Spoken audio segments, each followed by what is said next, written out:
జై శ్రీరామ్ ఫ్రెండ్స్ అందరికీ. ఈరోజు నేను కొంచెం లేట్గా అయితే లేచిన, రోజులా కాకుండా.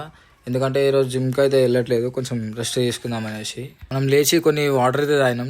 జిమ్కి వెళ్ళిన వాటర్ కంటెంట్ అయితే మెయింటైన్ చేస్తాం కాబట్టి బయటికి వెళ్ళి అట్లా బ్రష్ చేసుకొని ఫ్రెష్ అప్ అయ్యి వచ్చి సడన్ గా చూస్తే ఇక్కడ మనకి ఏదో చిన్న పురుగు అనుకున్నా, కానీ దగ్గరకు చూస్తే అది బ్యాట్మ్యాన్ అంటే గబ్బిలం. ఇది ఎట్లా వచ్చిందా అని అనుకున్నా, కానీ ఇది ఎట్లా వస్తే ఏముందిలే, చలికి వచ్చి వండుకున్నట్టుందిలే అనుకుని దాన్ని ఏమనుకుంటా మనం బయటికి అయితే వెళ్ళిపోయి టిఫిన్ చేసి మన వర్క్స్ అయితే కంప్లీట్ చేసుకునేసరికి ఆఫ్టర్నూన్ అయిపోయింది. బయటికి వెళ్దామని చూస్తే మన తమ్ముళ్ళు ఇక్కడ చిల్లి చేస్తున్నారు.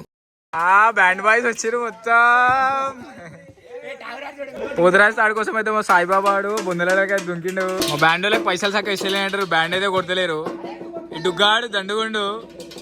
బ్యాండ్ వాళ్ళకి పైసలు ఇస్తామనగానే జర కొంచెం మంచిగా కొడుతురు. ఇప్పుడు ఎవరికైనా ఎప్పుడైనా బ్యాండ్ కావాలంటే ఇక్కడ వీళ్ళ నెంబర్స్ లేకపోతే ఐడీస్ మెన్షన్ చేస్తాను, వాళ్ళకి డిఎం అయితే వేసేసేయండి. అయితే బయటికి వస్తుండ అంటున్నా, ఊదేస్తుండ ఆకాశాడు. ఈరోజు మన రెస్ట్ డే మాత్రం మా బ్రదర్స్ అయితే కంప్లీట్ చేసినాం అటు ఇటు.